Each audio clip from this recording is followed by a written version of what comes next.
Welcome back mga ka-TV. Ang video na tatalakayin natin ngayon ay ang chapter 64 ng The Most Notorious Talker Runs the World's Greatest Clan, at kung bago ka lang sa channel ko ay huwag mahiyang mag-like, subscribe o follow at i-click ang notification bell para ma-notify ka sa susunod na video. Paalala, ang video na tatalakayin natin ngayon ay maaaring mag-iba mula sa ilalabas na anime. Hindi ko inaangkin ang mga drawing o anumang materyales na ipapakita. Ang layunin ko ay magpakita ng suporta at magbigay ng impormasyon tungkol dito. Ang lahat ng kredito ay nananatili sa mga orihinal na may-ari. Maraming salamat, Lalim 11. Natukoy na ang 4 News, isang higanteng dragon na kahawig ng pating. Nagtatago sa ilalim ng mga alon. Ang pagtalo dito ang magtatapos sa kanilang misyon. Simulan na ang combat operations, sigaw ni Noel. Leon, i-deploy mo na ang mga barrier ayon sa plano. Naiintindihan ko, sagot ni Leon habang inilalatag ang kanyang mga barrier upang magkaroon ang buong grupo ng matatayuan at hindi malunod sa dagat.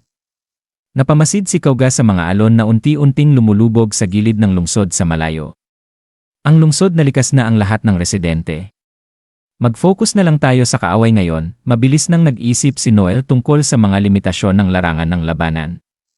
Ang mga barrier na inilagay ni Leon ang tanging matatayuan nila, kaya hindi pwedeng makipaglaban si Leon sa unahan kung gagawin niya yon. Mauubos ang matatag na lugar na kanilang tuntungan.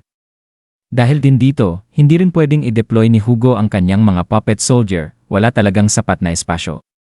Mas maganda sana kung mahihila nila ang 4 News papunta sa lupa, malayo sa tubig, ngunit hindi talaga yon posible mula sa simula. Ang katahimikan ng nilalang sa ngayon ay nakababahala, hindi mabasa ni Noel ang susunod nitong gagawin.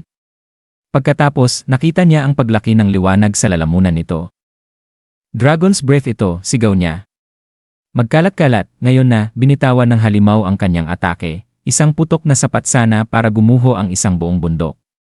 Napatitig si Noel sa naiwang guho, hindi makapaniwala sa lakas nito.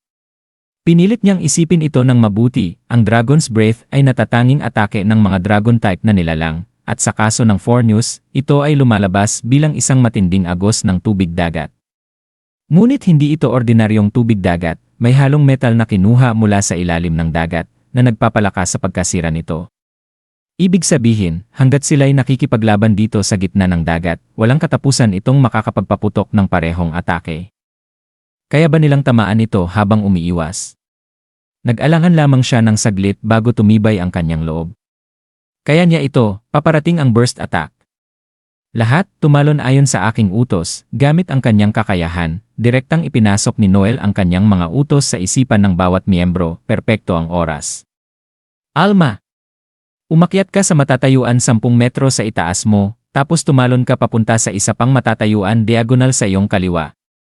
Koga, tumalon ka 3 metro sa iyong kaliwa, tapos agad lumipat sa matatayuan sa iyong kanan. Leon, bumaba ka sa matatayuan 5 metro sa unahan, tapos agad lumipat sa kaliwa. Hugo, tumalon ka isa-isa sa mga matatayuan sa iyong kanan at tumigil sa ikatlo. Sabay-sabay silang gumalaw ayon sa utos. Habang gumagalaw, napagtanto ni Leon na sabay-sabay silang lahat nakatanggap ng utos, perpekto ang timing upang paligiran ang 4 News. Ibig bang sabihin, sabay niyang ibinabahagi ang kanyang mga kalkuladong hula sa aming lahat, sa pamamagitan ng telepathy. Pinisil ni Noel ang kanyang umiinit na ulo dahil sa lakas ng pagpapatakbo ng kanyang kakayahan. Hugo, pagpaputukan mo ang kaaway gamit ang Dragon Soldier. Isinuko ni Hugo ang kanyang Dragon Soldier at pumutok, ngunit umiwas ng mabilis ang 4 News at nagulat si Hugo sa nangyari. Ang bilis niya. Hindi maganda ito, bumababa ang katumpakan ng aking pagtutok. Matagal na akong hindi nakikipaglaban. Iwan mo sa akin, sabi ni Noel, umakyat sa baril at direktang inayos ito gamit ang kanyang kamay, mabilis niyang kinalkula ang lahat sa isipan. Ang 4 News ay kasing haba ng isang 6 na palapag na gusali, humigit kumulang 15 metro, at mula sa kanyang kinatatayuan, matatakpan ang buong katawan nito ng 2 nakabaluktot na daliri lamang, sukat na 70 miliradian. Gamit ang karaniwang formula, sukat ng target na pinarami ng 1. 000, hinati sa anggulo sa MRAD, nakalkula niya ang distansya sa pagitan niya at ng halimaw, 214 na metro. Dahil umiikot ito, halos hindi na magbabago ang distansyang ito anuman ang kilos nito. Ang bilis nito, sa palagay niya, ay humigit kumulang 4 na beses ng haba ng katawan nito bawat segundo, 60 metro kada segundo.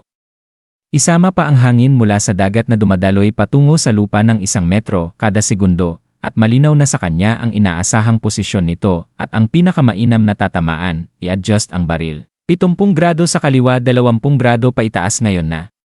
Pagpaputukan, pumutok si Hugo at tumama ito. Huwag tumigil, utos ni Noel, sumigaw sa tuwa si Kauga habang napapaatras ang Fornews sa hangin. Nagawa natin. Ngunit biglang lumipad ang halimaw ng mas mataas, ikinagulat ni Alma, i-adjust pa itaas, 65 grado. Huwag mo itong hayaang makatakas, wala na sa saklaw, sigaw ni Hugo. Wala nang saysay ang pagpapaputok, kumirot ang tiyan ni Noel. Hindi ito maganda, hindi ko masusubaybayan ang mga atake nito kapag nasa likod na ito ng ulap at hindi ako makakapaghula ng hindi ko nakikita. Leon, i-activate mo ang Invisible, Absolute Defense. Naiintindihan ko. Itinaas agad ni Leon ang kanyang kakayahan, sapat upang harangin ang halos buong lakas ng susunod na atake ng Fornews. Alma, Kauga, ngayon na, sigaw ni Noel. Nahila na ni Leon ang atake nito papunta sa kanya, ito na ang pagkakataon. Umikot kayo sa gilid nito at atakihin, naiintindihan namin, sabay na sagot ng dalawa, habang malapitan nilang tinatamaan ito. Ang tigas talaga nito, sumbat ni Alma, tirahin mo ang palikpik, utos ni Noel. Doon dapat tumama ang atake. Kauga, maging matatayuan ka ni Alma, ipinatong ni Kauga ang kanyang mga espada. Durugin mo iyan, sigaw niya, habang inilulunsad si Alma pataas, wag mo akong utusan-utusan, tanga, bara ni Alma.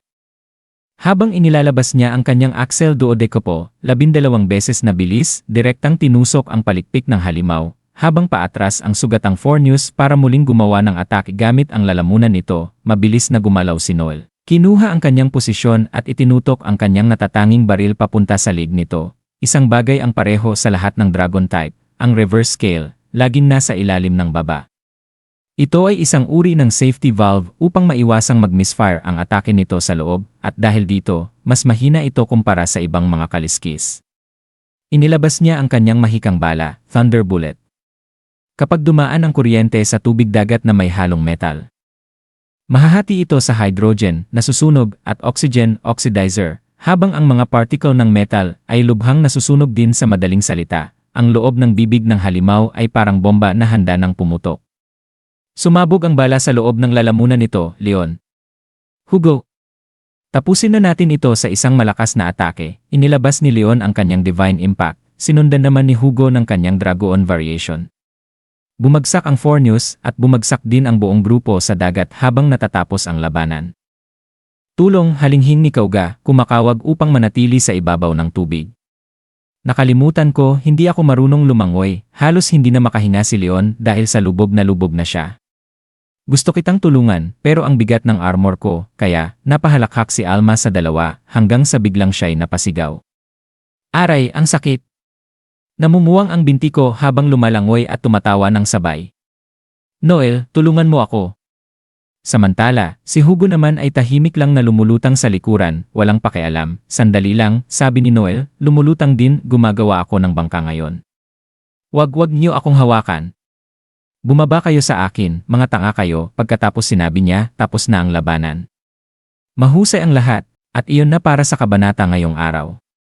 Talagang nagiging mas interesante na ang mga pangyayari, at siguradong magiging sobrang intense ang susunod na episode. Kung fan ka ng series na ito o ng iba pang anime tulad ng Solo Leveling, Omniscient Reader's Viewpoint, o The Beginning After the End, naglagay ako ng ilang anime figures at merchandise sa description. Makikita mo roon ang mga character figures, collectibles, at anime-themed items. Kung gusto mong suportahan ang channel o bumuo ng sarili mong anime setup, maraming salamat sa panonood at magkita-kita tayo sa susunod.